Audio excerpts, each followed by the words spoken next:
A Pierce County delivery driver mauled by a pack of pit bulls last fall is devastated.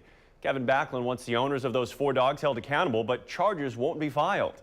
KOMO's Jennifer Sullivan has more on Backlund's recovery and this court battle.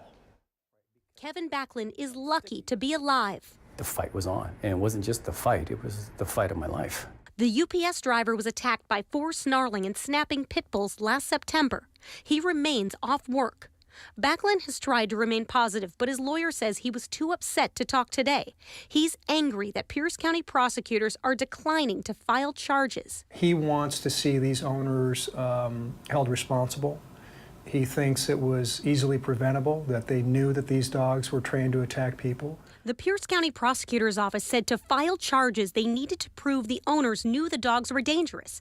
In a statement, they said, quote, the deputy prosecutor who handled the case said that law enforcement couldn't find evidence of a prior incident. Backlund claims he didn't see signs warning of dangerous animals when he entered the Puyallup property.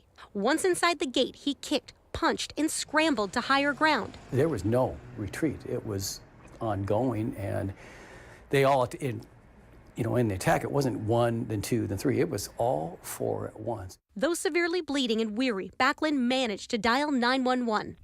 Hi, I've been attacked by 5 pit bulls. I'm a UPS driver. Ording Fire and Rescue crashed their truck through a locked gate to get to him. He managed to jump on the hood even though his hamstring was severed by the dogs.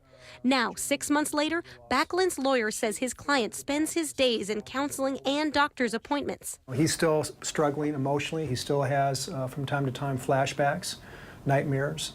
I think it's going to take a while before he gets over this. The dogs were put down by Pierce County in January. Backlund is suing the dog owners civilly. Jennifer Sullivan, KOMO News.